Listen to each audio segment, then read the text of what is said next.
Friends, family, collectors, welcome back to Chatting with the Comic Community, the show where we take people from this amazing community, bring them on the show, get to know how they got comic collecting slash reading, and what other nerdy things that they've gotten into, how they've started their channel, the friends that they met along the way.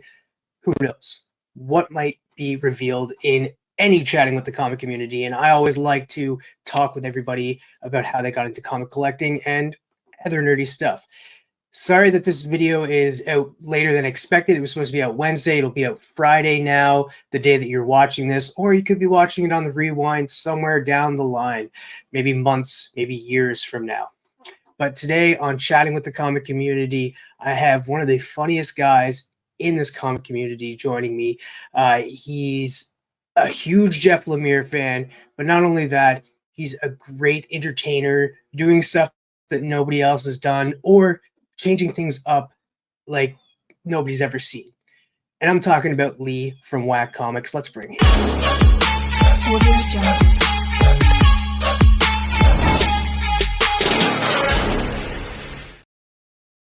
Hello. What is up, Lee? Thank you so much for joining me, man. Thanks for having me here.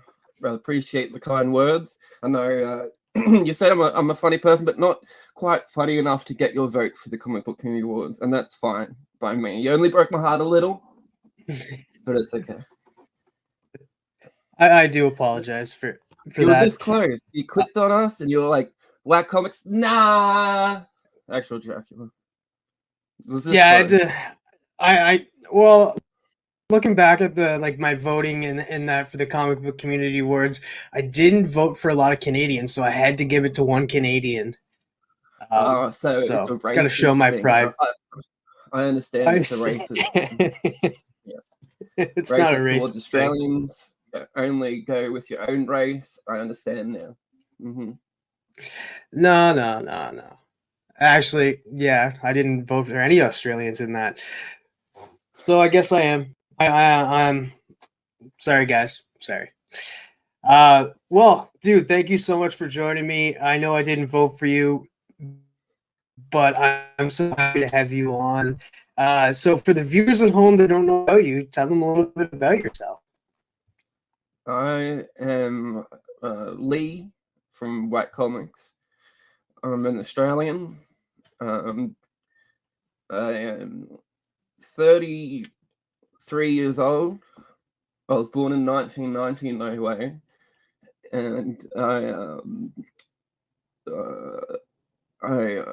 weigh 84 kilos last time I checked. I have a beard. I'm losing my hair at the top. It's really thin. That's why it's really short these days. Try and keep it kind of bald, but it's growing back. You can see how thin it is at the top here and how thick it is on the sides still. If only I could get that thickness and move it over top here. But it's all right. There's a lot of bald people in the community, and I'm going to be joining the numbers of the bald people. But as long as it doesn't get shiny, I've been told when it starts getting shiny up top is when you have a problem.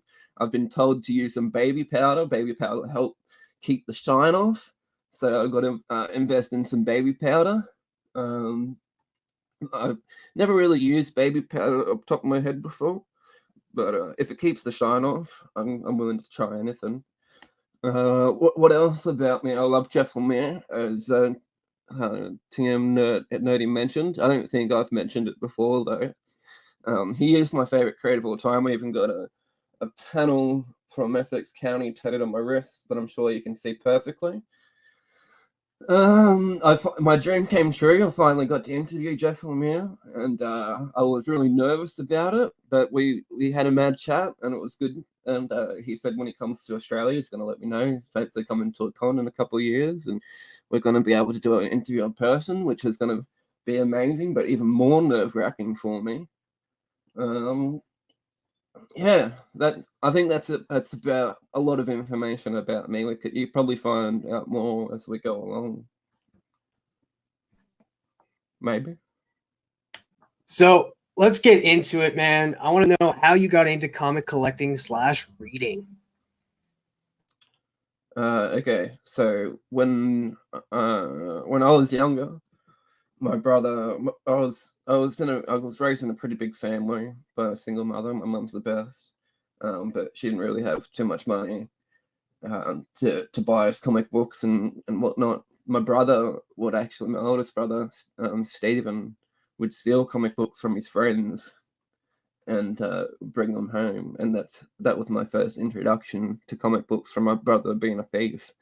And we had a 2-story house, but the bottom of the story of the house was just basically like a garage. It was just dirt floor. There was nothing. So mum chucked a couple of couches down there for us, and we would just chill down there, and we'd read comic books and just chuck them in the dirt when we were finished with them, and then go out and try to find a different one and have a read of that. And that was my introduction to comic books. And then in my early 20s was the first time that I walked into a comic book store for myself and was like, I remember these comic books, I want to buy them. And I started buying comic books. And that was like 13 years ago now, and I've been buying comic books like weekly or monthly for 13 years. And I love comic books. I don't think I'll ever stop buying them. I've got a nice library now. I mainly buy like hardcovers and trade paperbacks because I like to read the story like all at once. But I do have a fuckload of single issues as well because I still go that route. But yeah, I've got a nice library that I surround myself with, and it makes me really happy seeing all my books together. And it was just growing and growing. It started out with just that one shelf over there, and then I got this shelf, and then this shelf, and then that bigger shelf, and I'm probably going to need another shelf soon. Yeah, I just love reading. My favorite thing to do. Do you remember the comic books that your brother used to get? Do you remember the actual titles? I don't remember the actual title. I know there was a lot of Marvel comics, mainly Marvel comics. There was a lot of X-Men, Punisher, some Spidey.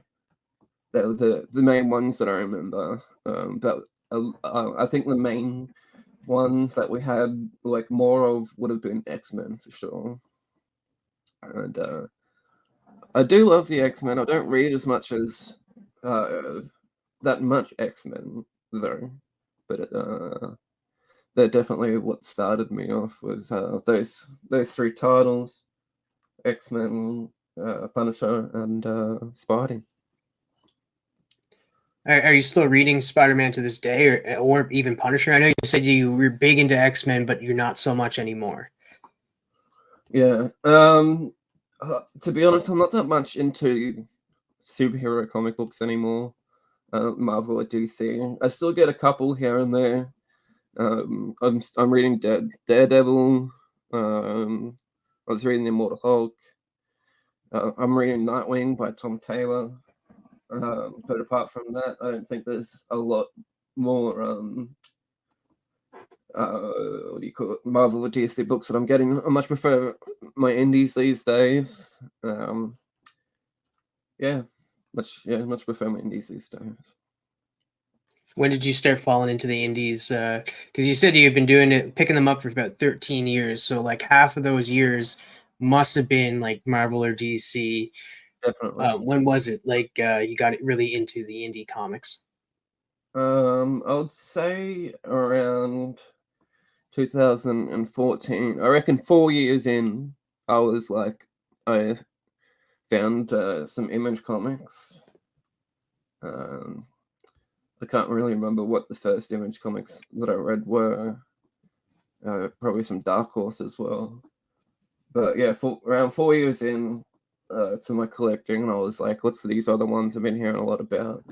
And I jumped onto them. And then I was like, just started and found myself enjoying those stories a lot more. Especially the ones that have a beginning and an end. And, sometimes it can get a bit much with these ongoing series that just don't have an end in sight, A couple of my favorite runs though from Marvel and DC was Superior Spider-Man. I love Superior Spider-Man because that had a beginning and an end, and everything epic in between. Yeah. I never read Superior Spider-Man. Spider-Man is like, I think the only one, I forget what it was called, but it was like a What If Spider-Man issue that it came out, I want to say 2 years ago. And it was like, what if like the Venom suit continued to stay on him? Like, what if like he never like let it go? And there was like a beginning and an end to that. It was only, I think, 6 issues, no, 5, I think. That's like pretty much the only Spider-Man run I actually read. Not that big into Marvel, I'm more of a DC head. So, but if you're saying Superior Spider-Man, I hear a lot of good things by Superior Spider-Man. What was it about that book that like really got to you? It was just an epic story, epic concept. So I think it was in Amazing Spider-Man, like 698 or 699, around there somewhere. Maybe it was even 700. The couple of titles leading up to it anyway, numbers leading up to it. Dr. Octopus's body was getting all fragile and stuff like that. So he went and built this device to be able to swap consciousness with Spider-Man's body. So we got Doc Ock is now in Spider-Man's body, and Peter Parker was in this dying body of Dr. Octopus. And he ended up dying as Dr. Octopus, but there was like a little bit of his conscious left in his own body that you find out later as the run continues with Superior Spider-Man. But yeah, you've got Dr. Octopus in being Spider-Man, and he's swearing to be a more superior version of Spider-Man. That's why it's called Superior Spider-Man. And it's great. Everything about that run is just really cool. Dr. Octopus goes back because Peter Parker never finished his studies, university, or whatever, and he goes back and finishes that for Spider-Man and builds up this crazy company and everything like that. And yeah, he's just a more brutal Spider-Man. It was a really, really fucking cool run. Nice. So, was there any DC comics like that you really got into? I know, like you said, you're more into Marvel and you're more into indies now, but like, was there actually some DC comics that you really loved in the past? Batman New 52, Scott Snyder and Greg Capullo's run. I fucking loved everything of that. I've read all of it. I loved. I've been reading Nightwing for a long time as well, and then I also read Grayson when he was the Spy, and now he's back to Nightwing. I've been reading that. Animal Man. We've spoken about Animal Man by Jeff Lemire. I love that. Everything that Jeff did about DC. His Green Arrow run as well with Andrea Sorrentino. It was fucking amazing. What else did he do with DC? He did a lot. He did Dark. Is it Dark of Justice League Dark? Did a couple of things on that. And he also did. He also did a Black Label, The Question. Yeah. He did a couple Question. Yeah, Question was great. He's done a couple of Black Label ones now. He did the Joker Killing Smile with Sorrentino as well. He did Robin and Batman with Dustin Nguyen. That was fucking probably one of the best Robin stories around. He did Constantine for a little while. He did Frankenstein as well for a little while, which was awesome. Yeah. And anything that Lemire does, I tend to pick up as well. So what is it about Lemire that really gravitates towards you? I love his writing. I absolutely love his writing. There's not too many books of his that I've read that hasn't made me cry. I don't know what it is about that. I like it when people make me cry. I suppose I must. But yeah, I love his writing. I love his art even more when he's doing both. That's when it's really hits home for me. Like Essex County, Sweet Tooth, Underwater Welder, fucking Royal City, Roughneck, even Frog Catchers. There's so many that he's done by himself, and yeah, they're all my favorite. He like when I said to him when I interviewed him, he literally has made me cry more than anybody that I know in real life. And yeah, I don't know. Maybe I just like to be abused. Maybe you're a masochist. Who knows? Yeah. What did you think of the Sweet Tooth TV show? Did you watch it? It was okay. Okay. I hated what they did to my boy Bobby. Bobby was one of my favorite characters reading Sweet Tooth. And I swear the first time I saw Bobby on the screen, that little fucking cute little puppet thing, I threw up in my mouth a little bit.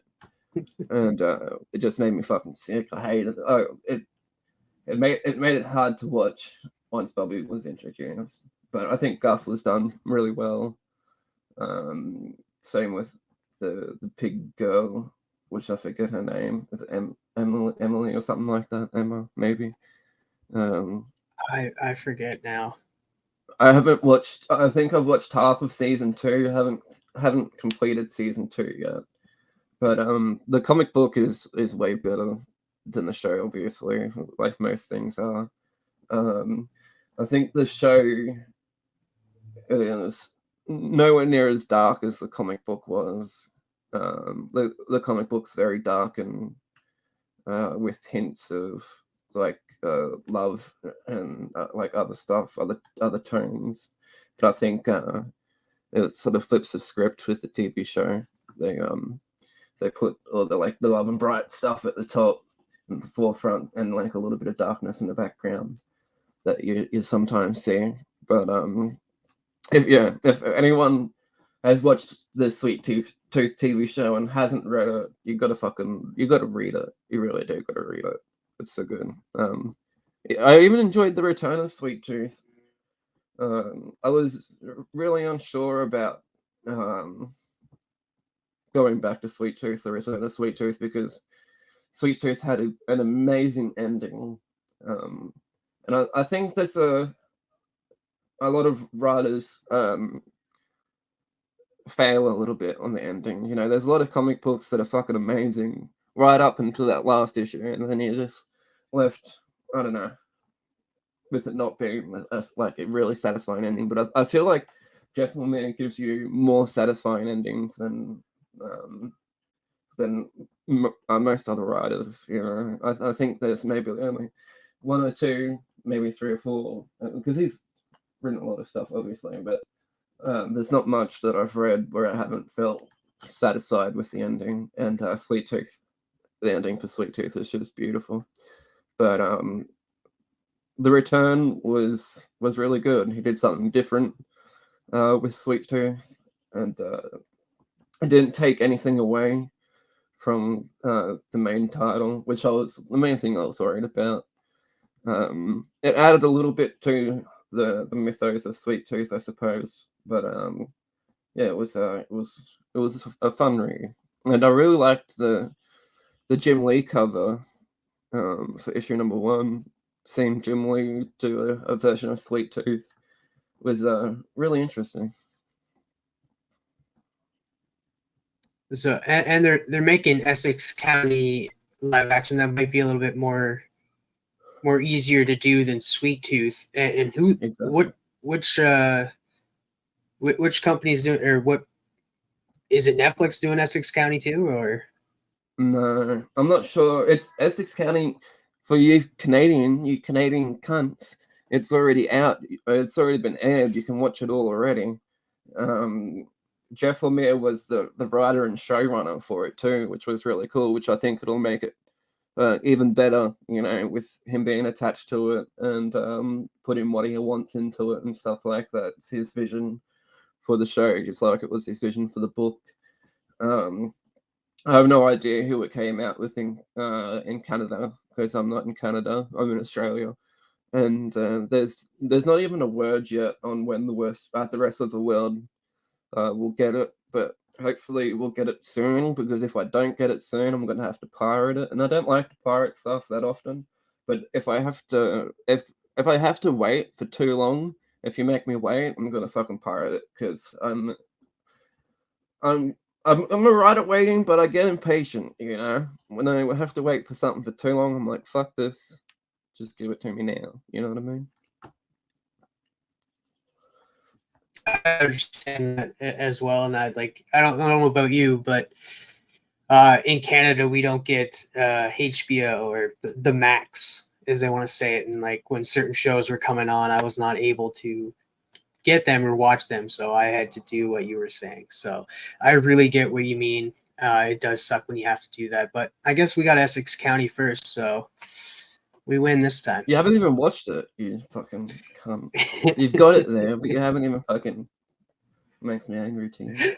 You make me angry. I watched it all, not once. So moving on from comics and that, and we talked a little bit about some TV, but I want to move on to your channel and how you created such a different type of channel. It's comic based, but you kind of did a little bit different stuff with it.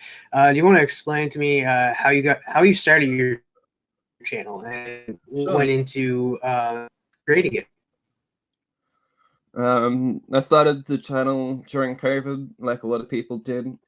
I lived by myself at the time, and I was very lonely and bored, and quite depressed, really. You know, in lockdown, no one to talk to, and all that kind of jazz. And I wanted to start a channel. I was originally I wanted to start like a review channel, being serious and stuff like that.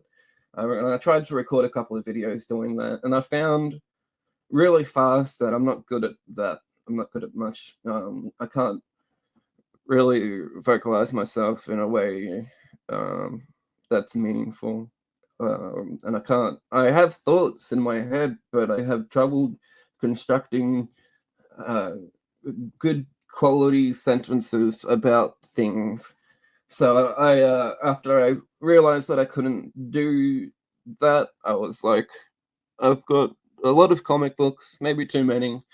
There's some comic books that I'm not going to read again. They're just taking up space. I was like, well, why don't I destroy a couple of these comic books and make videos around that? And that was the very first video was me destroying a comic book. I'm pretty sure I got some dumpers and rolled a cigarette on some comic books and ripped them up and stuff like that. But yeah, it just came from a place of wanting to entertain myself and distract myself. And I never realized that creating the channel that I'd make so many good friends and a lot of connections that I really value today. That was not at the forefront of my mind at all when creating the channel. So I had the channel going for a while, maybe like a month, and I bought this microphone and that camera. I was like, I want to do some live streams because I saw people doing live streams. I was like, that could be fun to do a live stream, and I didn't want to do it by myself because if you see when I edit a video, I fucking chop out so much shit because I'm always going whatever, and it takes me a while sometimes to get shit out my mouth. So yeah, I knew I didn't want to do it by myself, and I was looking for someone to join me, and I saw this guy on Twitter that was reviewing comic books, going by the name Ready for Wednesday, and I messaged him and I was like, "Hey, do you want to come on a live stream on my YouTube channel? I haven't done one before, but I was like, we can just talk comics, what we've been reading, and stuff like that." And he was like, "Yeah, sure." And so we came on the live stream, and after it was done, I was like, that was a lot of fun.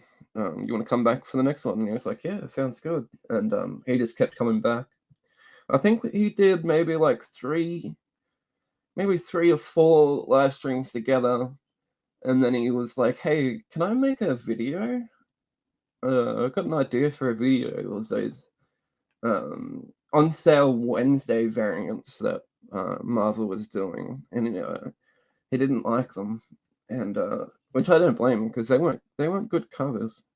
But he had an idea for a video he wanted to do with it on sale for Wednesday thing, and he sent the video. He recorded the video and sent it to me, and like the nice cunt that I am, I said that was fucking terrible. Maybe try do it again. And so it was like, all right, I'll try that again. And he tried it again, and the second time he did it was a lot better. I fucking wish so bad that I didn't delete that first video. It's lost with the ages now, but it was a classic piece of Black Comics history that's now lost media, But yeah, and so it's Tyler that I'm talking about. If you haven't realized, and then he just kept coming back, kept to make more videos, and I was like, I asked him, I was like, do you want to do this channel with me, man? Like, you're coming around a lot, you're doing some videos now. Should we do this channel together? We can have equal say in the channel, what happens with the channel, and stuff like that. Your voice can be just as strong and relevant as mine in the decision process and stuff like that. And he was like, sure. So I drew him into the logo. The logo was just me. Well, it wasn't. It was like a characterization of me, because I never showed at the beginning. I didn't show my face on the channel, so it's like it doesn't need to look like me. So I drew what I felt would be a good characterization of me, and it was this big fat dude with a big nose and smile, going looking through some comic books, and so I drew Tyler into the logo, and months later, maybe even a year later, another guy messaged me on Twitter and was like, hey, can you retweet my Kickstarter? And I was like, why don't you come on YouTube channel? We've got a YouTube channel. Come on and we'll do an interview. And so he had a Kickstarter for this book called Killaroo. And he came on for an interview. And he was fucking hilarious straight away. I'm like, let's get him back on for an actual Whack Live. Because it was just an interview that we had him on. So he came back for a Whack Live and he was fucking hilarious. And then, he kept on coming onto the channel. And then someone was like, they threw out a challenge. It was one of those cover challenges or something. And they're like, a challenge Whack Comics, Tyler, Ignacio, all those guys at Whack Comics. And I was like, well, looks like Ignacio is an official part of Whack Comics because he's getting tagged in the cover challenges. And not even me, the guy that created the channel. And it actually made me really happy, I was like, people were thinking that Ignacio is Whack Comics. And I was like, well, you're a part of us now, Wiggy. So I drew him onto the logo along with Lisa, because Tyler had been doing a lot of videos with Lisa at the time, and Lisa's fucking hilarious as well. I miss her presence on the channel. I hope that one day she'll be keen to come back and do some more stuff with Tyler again, or do whatever she wants to. I definitely feel like Whack Comics is for people. It started off with one lonely, depressed Australian, and it grew into 4 people, from different corners of the world almost, with Tyler and Lisa in Indiana and Ignacio down in Argentina. And they're like my best friends in the whole world. It's crazy that, I've never met these people in person, but I've shared more with them, and they've made me laugh a lot, and yeah, they're just good people. Is that So I love that the enough? community in that you find people, you find Yeah, people that you've never met before, and you get a connection with these people just through the internet and through this like random thing that happened during COVID. So yeah, yeah. It is crazy. And that's just the people that I run the channel with. You know, they're my best friends, and I've made a lot of other good friends. You know, with other YouTubers, DJ Links, Actual Dracula, yourself, Roscoe, fucking even Rob, Fat Stacks, Comic Journey, and Simple Simon, and Sarah, Matt Swiley. They're the only people from the YouTube thing that I've been able to meet. And I've gone down to Melbourne twice now, and Simple Simon has been really nice enough to open his door to me and let me stay at his place. And every time I go down there, he's just like really, really good to me, man. And I can't believe that was started from fucking YouTube. It's crazy, absolutely crazy. Yeah, so many good friends. Lady Fantastic, Rob Worth. I could, just sit here for the next half an hour and list people that I've become really good friends with and that I've had, a lot of crazy good conversations with, not only about comic books but about real life and other things as well. But it's really good to have these people to talk about comic books with as well, because uh, collecting comic books can be a really lonely hobby, especially down here in Australia. mhm.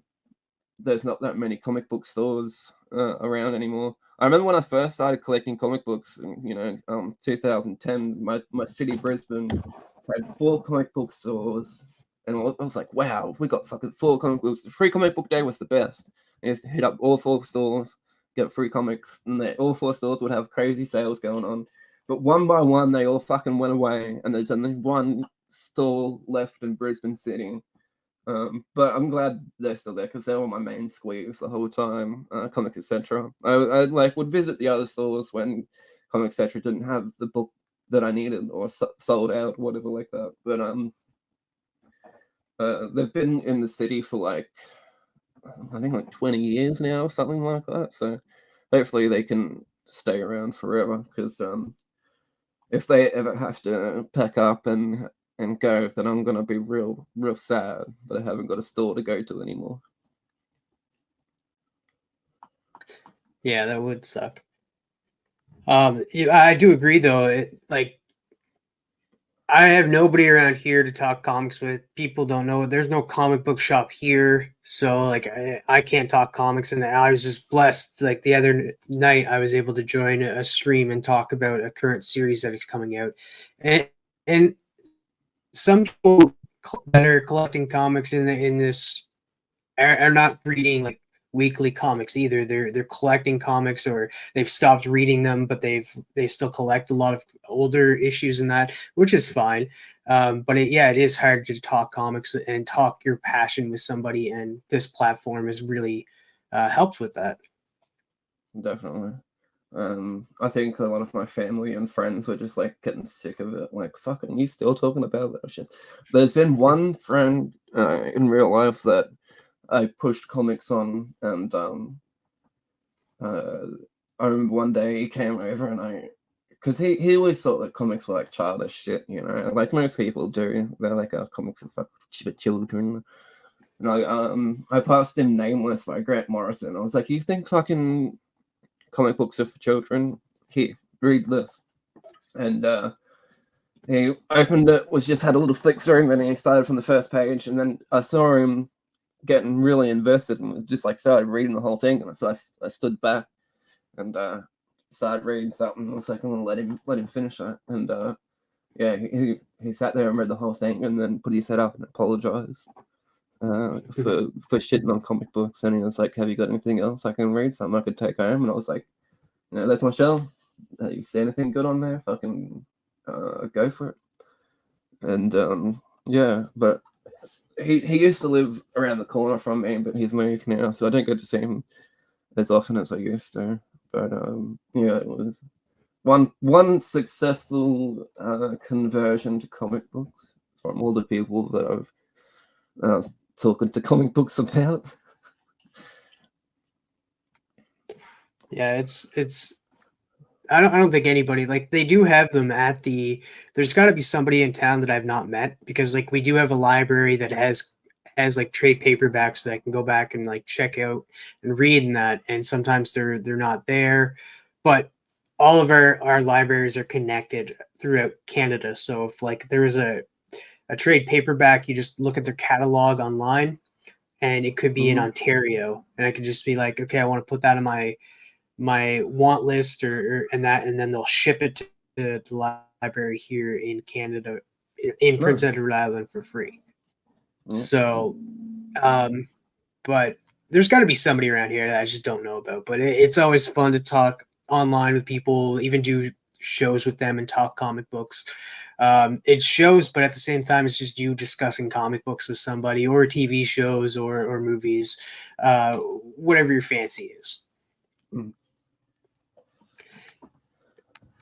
So I was going to ask you about how you met Tyler and Iggy in that, but you kind of explained that earlier on and stuff. I want to know some of like your other favorite writers, because like I know you're a huge Jeff Lemire fan. You've had Jeff Lemire on your channel. You've like listed a ton of books by Jeff Lemire. I want to know who your second favorite writer is, and then we'll get into your artists. If you watch the interview that I did with Jeff Lemire, you would already know who my second favorite is. It's Matt Kindt. but the people that are watching right now are just getting to know you. Well, the people that are watching right now should have fucking watched the interview too. No, but it's Matt Kindt. Matt Kindt would definitely be my second favorite. Three Story is my favorite book from Matt Kindt. He's got a lot of really good stories as well, and he's a lot like Jeff Lemire, how he writes for a lot of other artists, but also draws his own stuff occasionally. I really enjoy Matt Kindt's stuff. Tom Taylor is another great writer that I love, and who's a fellow Australian, so I like to support some of my fellow Aussies. Ed Brubaker is one of my favorite writers as well. I have a lot of fucking Ed Brubaker shit. Robert Kirkman would definitely be up there. With Invincible and everything Invincible. I haven't read The Walking Dead, and I don't really plan to, because I don't fucking give a shit about zombies. Grant Morrison, Alan Moore. There's a couple of writers for you. Disappointed that you said Grant Morrison, Alan Moore, but didn't add Neil Gaiman. I'm disappointed, man. You gotta add them all the British invasion. Grant Morrison's a fantastic. Have you read We Three by Grant Morrison? Yeah, I love. Yeah, We Three is amazing. That should be adapted into a movie. One of my favorites from Grant Morrison is The Filth. I don't know if you've read The Filth, but I have not. It's another great one to get into. Lots of black cum and stuff like that. It's a good read. Okay, all right then. Yeah, I love Grant Morrison writes a lot of trippy shit. A lot of stuff that makes you think hard about what he's doing, and sometimes it gets like a bit much, and it makes your head hurt. But I like a challenge occasionally. So just don't read Grant Morrison at night, and you'll be fine. Don't read it before bed. Read it during the day. And then you got Alan Moore with Swamp Thing. He was right on Swamp Thing. Is some of the best writing in comic books ever. And obviously Watchmen and shit like that. He's fucking right up there. Yeah, Killing Joke. He's crazy dude. And it's probably what makes me like him even more, because he's fucking unhinged. Yeah, he's definitely unhinged, and that a lot of comments he's made throughout the years and stuff. He's not a huge fan of superheroes nowadays. So definitely. Now, I want to go on. So, you like comics that make you cry, but what kind of movies are you into? Are you into like the romantic, dramatic movies, or are you more of like a comedy fan or a horror fan? Comedy movies would definitely be my favorite genre of movies. I enjoy to laugh. I do like some tearjerkers as well. But yeah, comedies would be my favorite. I think we spoke on Between the Lines about some of my favorite comedy movies, like Mallrats, Step Brothers, anything that Will Ferrell does. Really, I love Will Ferrell. He's fucking hilarious. Jim Carrey is another one of my favorites from my childhood. It's so many fucking classic movies. Jim Carrey, The Mask, Ace Ventura, fucking Liar Liar, Yes Man, and then Jim Carrey's also done my favorite sort of tearjerker movie as well, Eternal Sunshine of a Spotless Mind. I don't watch. I think I've watched it a couple of times, but I don't watch it too much because that one just makes me cry every fucking time I watch it without fail. Super sad movie, but really well done as well. Yeah, Jim Carrey was definitely a big part of my childhood too. But I feel like Adam Sandler was more a part of it, even though I've watched like every single Jim Carrey movie that came out. Adam Sandler movies was probably more up there, just a little bit more above Jim Carrey, I have to say. Adam Sandler's okay, but he's got nothing on Jim Carrey. Definitely a lot of movies. I mean, from my childhood that I enjoy, like Little Nicky, Billy Madison, Happy Gilmore, Wedding Singer. Yeah, there's a lot of classics, but he hasn't got a fraction of talent that Jim Carrey does. That's for sure. Yeah, Jim Carrey is definitely out there and can definitely do dramatic roles, just like Adam Sandler has shown that he can do dramatic roles as well. I remember when what was the movie 23 with Jim Carrey? Oh yeah, number 23. That's a fucking great movie. I thought you'd like Jim Carrey a little bit more because isn't he Canadian? Pretty sure he's Canadian. And you're racist. You only like Canadians, as we established earlier. Oh, well, I had to make an exception. Yeah, I had to make an exception for Adam Sandler. Adam Sandler's Canadian in my book. But I don't think he is. Yeah, he's definitely not. But I absolutely love him. And so it goes to show you I'm not racist. I'm not racist, guys. We finally figured out something. We started the show with me being racist. Now we're getting close to ending it with not being racist. I like how this is ending. I love how this is ending. So is like, what kind of TV shows are you into? Like, I know you're pumped for Essex County, but what are some of like your all-time favorite shows that are on TV now? Because we live in a great age of TV. I'm being a huge TV fan. I'm walking around with like a huge TV boner all day. Mm-hmm. Some of my favorite shows, obviously The Office is my favorite show ever. Well, The Office is great. Eastbound and Down is another fucking classic. I love anything Danny McBride does. He's done a couple of really good shows now. The Office, Eastbound and Down.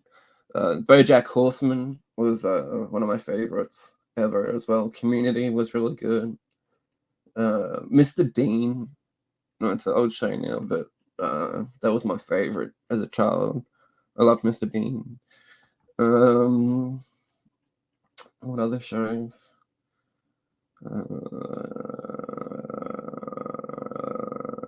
There's a lot. Guys, had internet issues, popped out for a second, and that didn't get the list here the TV shows, but as long as you guys heard them, that's perfectly fine.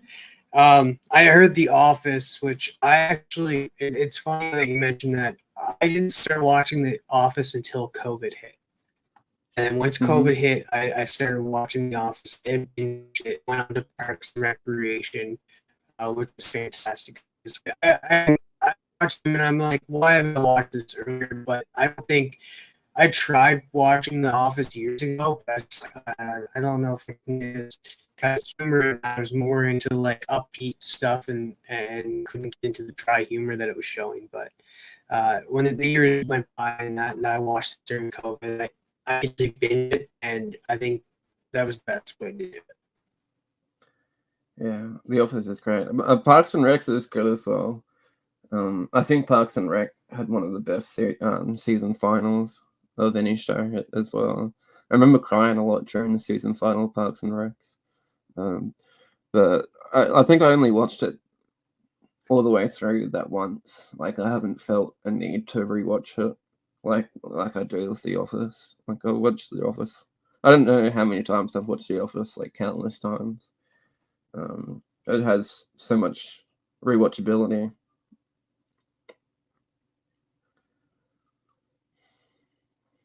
Yeah, it does.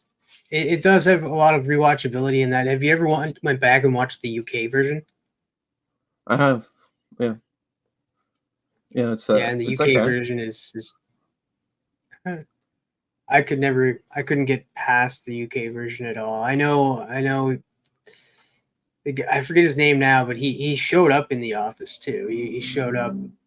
Um, Ricky Gervais. yeah, Ricky Gervais, and showed up like one episode and that, and it was great seeing him there. But I couldn't get into the UK version of the show, Mm. and same with Shameless. Shameless UK version I couldn't get into, but the Shameless US version I can. I do like a lot of British television though, maybe because we get a lot more of it here in Australia. But there's a lot of great British television. Spaced is one of my favorite um series of all time as well. Have you seen Spaced? No, Have you heard I of have it? not. What is it? No, this is the first time I'm ever hearing of it. Spaced is what like fucking Shaun of the Dead and Hot Fuzz and Yeah. all those guys that they did a TV show called Spaced before before they started doing movies.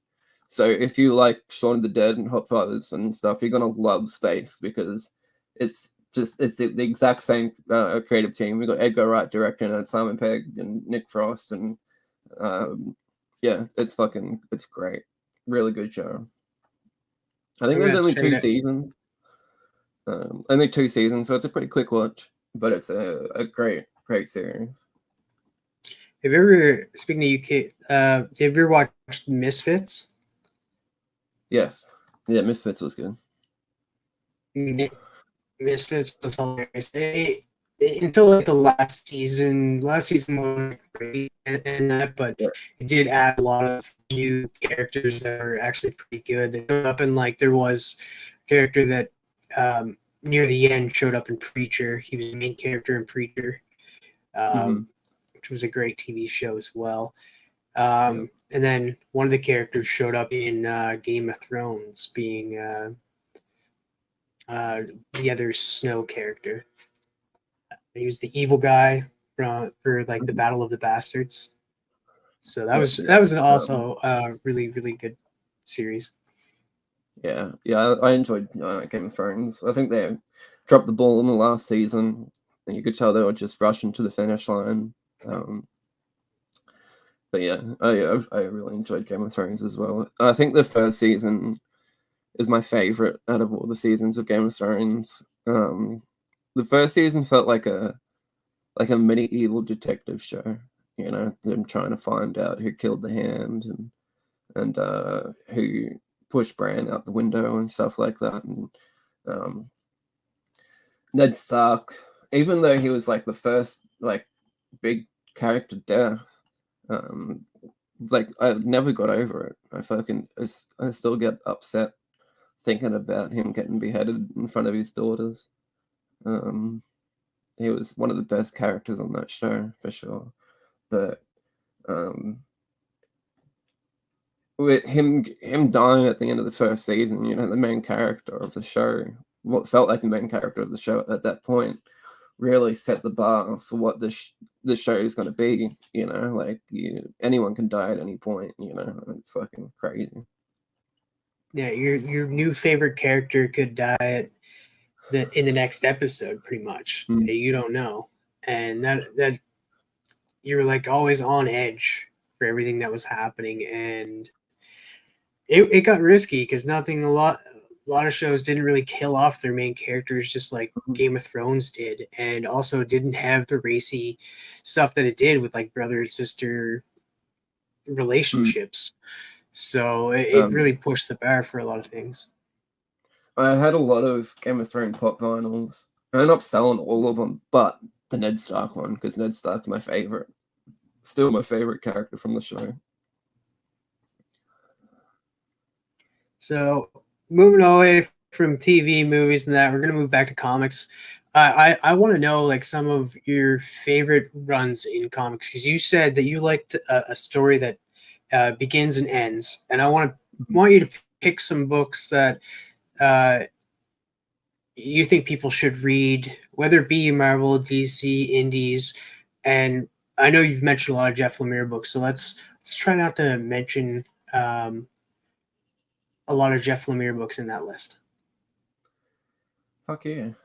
Death Note, I know that's a manga, it's not a comic book, but it's still really good. Death Note is a must read. It's some of the best fucking comics or anything that I've ever read. It's got a beginning and an end, and it's everything between. It's crazy good. Grant Morrison's run on Animal Man. I know we've spoke about Jeff Lemire's run, but Grant Morrison's run on Animal Man is a must read as well. Three-Story Giant, like I mentioned earlier. East of West is another fucking amazing story. Rachel Rising by Terry Moore. Also Motor Girl by Terry Moore. Invincible, it's a big read, but a fucking really worth it. It's a great fucking run. All those little books that Ed Brubaker and Sean Phillips did, like Pulp, Bad Weekend, My Heroes Have Always Been Junkies, a fucking must-read stuff as well. Paris, Sunburn, both those by Simon Gain. Ghost Tree as well, another one by Simon Gain. It hasn't got an ending yet, it's still going, but Monstrous is fucking crazy good too. Coda, it's fucking amazing. Just looking on my shelves now. I just recently read 8 Billion Genies. That was fucking really good. Same creative team from Curse Words. If you haven't read Curse Words was great. The Wicked and Divine, amazing. Paper Girls. The Wicked and Divine was fantastic. The ending though was kind of a little bit different, but I still enjoyed it. Yeah, it was great. Department H, or Depth, I don't know how you call it. Ether, another two Matt Kint ones. Just looking around at my books now. I think that's a lot of recommendations that are really good. Dragon Ball, fucking Dragon Ball is amazing. I suppose it's technically still going, but you got Dragon Ball and Dragon Ball Z that are complete things that you can read. And then you can keep reading with Dragon Ball Super if you want to, but no, Dragon Ball and Dragon Ball Z are some of the best fucking things I've ever read in my life as well. I want to know a little bit about that. Did you recently get into reading manga? Because I've watched anime, but I've never read any manga. So have you recently got into manga, or did you read manga for quite a while? I've only recently got into manga. A good couple of years ago, I tried to get into it, and I struggled with the reading backwards thing. You know, reading left to right and turning the page backwards. I couldn't get the hang of it. But Tyler was reading Dragon Ball and Dragon Ball Z and talking a lot about it, and it just made me. I watched it as a kid, and fucking loved it. The house that I grew up in, my primary school was at the back fence, so I would sit there in the morning and watch Cheese TV, which was this Australian cartoon program in the morning that had, you know, Pokemon and Dragon Ball and shit. But I'd watch it all the way until the bell rung, and then I'd jump the back fence and fucking run to class. But yeah, only recently. I haven't read a whole lot of manga yet, but everything that I've read, I've really enjoyed. Dragon Ball, Death Note. I've read a bit of One Piece now. I've read a bit of One Punch Man.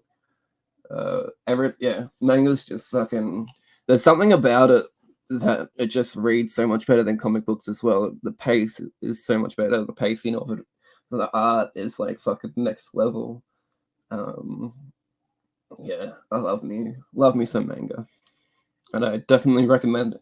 And I think, like I said earlier, when I first tried to read it, it was a bit hard to get to learn how to read backwards. But when you get something really fucking good like Dragon Ball, it forces you to learn how to read backwards because you just don't want to fucking put it down. I think I got a 3-in-1 because you can get these 3-in-1 volumes. That's like got 3 volumes in one, and I read that in like in a day. And then I was like, I'm just gonna get the box set now. So I got the box set of Dragon Ball, and I read it all in like fucking a week. And then I got the box set of Dragon Ball Z and read that all in like a week as well. And then I've been slowly reading through Dragon Ball Super. There's no box set for that because it's still going. And I didn't realize how spoiled I actually was with having the box set for Dragon Ball and Dragon Ball Z and being able to read it all at once. But yeah. So yeah, to answer your question, just recently, I suppose. Yeah. So I know that manga is actually it's bigger than comics. It still is bigger than comics. There's a lot more people that read manga than people that read comics. That's why they're a big seller in even comic book shops or bookstores. They're selling like crazy. So there must be a reason why, and it must be because of good writing. So people are really like kind of changing the way they read by like reading backwards. So it must not be that hard.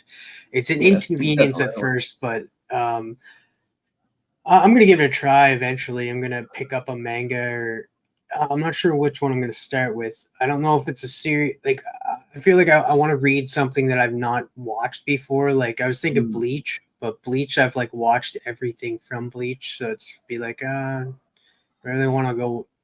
It is kind of a carbon copy. Not like Marvel movies are not carbon copies of Marvel comics, but the mangas are usually carbon copies to the anime. There's a lot of weird kind of gatekeeping in the comic book community with manga as well. There's a lot of people that are like, fucking fuck off with your manga, don't talk about manga around me. And the people just refuse to give it a go. And I really don't understand the mentality. I think a lot of people are missing out on some really good stories and doing themselves an injustice by writing off manga so easily. I think everyone should give it a fucking red hot shot. You know what I mean?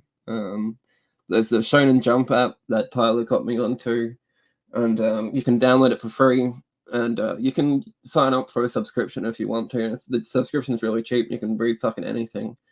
But you could, if you want to just have it for free, you can read the first 3 chapters of any title for free, and then to give yourself a bit of a tease if you'll enjoy the series or not. And I've read a fair bit on the app now. One Piece with the live action show getting released on Netflix, Shonen Jump just released the first 108 chapters for free on the Shonen Jump app. So I've been making my way through that. I think one of the reasons why manga outsells comic books as well is it's cheaper. It's a lot more accessible. They do things that comics just don't do, like with that app giving you free the first 3 chapters to read for free, and then giving you huge fucking chunks of the story, 108 chapters for free when a television show drops. Imagine if Marvel or DC did that when a show or a movie dropped, you know? Like, if it's fucking crazy. It's crazy that they haven't learnt from manga yet, and they're not doing some of the stuff that they're doing. Yeah, they definitely cross promote with that. They'd be able to be like, hey, if you like this episode, go check out this free first issue of this book and see if you can go from there. And it might hook people into it and be like, oh, I really enjoyed that. Where can I get more? And people would just go into it. So I do agree with that statement. I wish, yeah, I'm definitely, so Shonen Jump, if you guys want to go check that out, first issue free, and 108 issues of One Piece, you said? Yeah, 108 chapters of One Piece ready to be read for free, and it's like an easy to read on the phone too. Everyone should download the app right now, for sure. Right freaking now. Go do it right now. Stop what you're doing and go do it. So I want to thank you so much. I want to apologize to everybody for my internet issues and to you, Lee, throughout this episode. It was bothering me, so it must have been bothering you. I blame you for that as well. I don't blame anyone else but you. Like, sort your shit out. Fuck, man. Yeah, right. I know. I get my shit together. I do want to thank you for coming on, getting to know you a little bit more. I wish I could have you on a little bit longer and stuff. I like this conversation that we had. Definitely stop gatekeeping about manga. Go read some manga, guys. Lee, tell me what is coming up on your channel in the future here, because you did something along the lines of what Small Town Collectibles was doing. Tell the people at home what they can expect from your channel. 10 Whack Questions is the main thing going on at Whack Comics at the moment. It was definitely inspired by Small Town Collectibles. I wanted to do it back when he was still doing his show, but it took me a good while to come up with the questions, because, you know, I like to toe the line but not run right over it, so it took a while to come up with some good questions that do that, you know, toe the line nicely. I like to make people feel uncomfortable, but I don't want people to run away either. Season 2 is starting up, so season 1 is done. All 15 episodes are up. We've got some bigger names for season 2. Like Gem Mint's going to be the first episode to drop on Tuesday. I was really nervous. I think you'll see that as well, especially in the beginning of the interview. I was a bit nervous because I just didn't know how you would take a lot of the questions, but I start to relax and get into it more as it goes on. But yeah, season 2. Really proud of season 2. There's some new. All the questions are new. It's a fun time. I really like recording them all at once, so none of the guests get a chance to prepare for the answers and stuff like that. But also it leaves me with 15 weeks worth of content ready to go, and which is great. We're gonna start doing some more lives a bit regularly. It's been a while since we've done some regular live streams. Tyler and Ignacio have both been away from the channel for a good while, just getting stuff in their personal life sorted out and stuff like that. And I've been trying to give them the space and time to do that, but they're coming back. We're hopefully going to be getting back into the swing of a weekly live stream, but if we don't, then we'll just go live whenever we can. Apart from that, yeah, I try to chuck up a random video with the 10 Whack Questions, so you're gonna get at least two videos a week, hopefully, and maybe a live stream and a handful of shorts. But yeah, that's I think that's pretty much it. I'm really proud of 10 Whack Questions, and I hope everyone's been enjoying watching them. So if you're not subscribed to Lee from Whack Comics, definitely go subscribe to him. The link is down below. And also go follow Whack Comics on Instagram. Thank you so much, Lee, for coming on. You're also doing a Whack Actually, right after we're recording this, you're going to do a WAC live, which would be yesterday, last night, to anybody that's watching this right now. So we did record this the day before it drops. I've been doing that lately. So, but I should be getting back on the pattern of dropping chatting with the comic communities every second Wednesday. The next one that will be not this upcoming Wednesday, but the Wednesday after, and it will be Glenn from the UK. So guys, get ready for that one because it's his first interview. So I'm pumped for that one. Lee, again, thank you so much for joining me. I'm definitely going to be jumping in your live over there with the guys. And that being said, guys, hopefully you guys have a fantastic rest of your day, evening, night, wherever you are. And as always, my friends, stay freaking nerdy.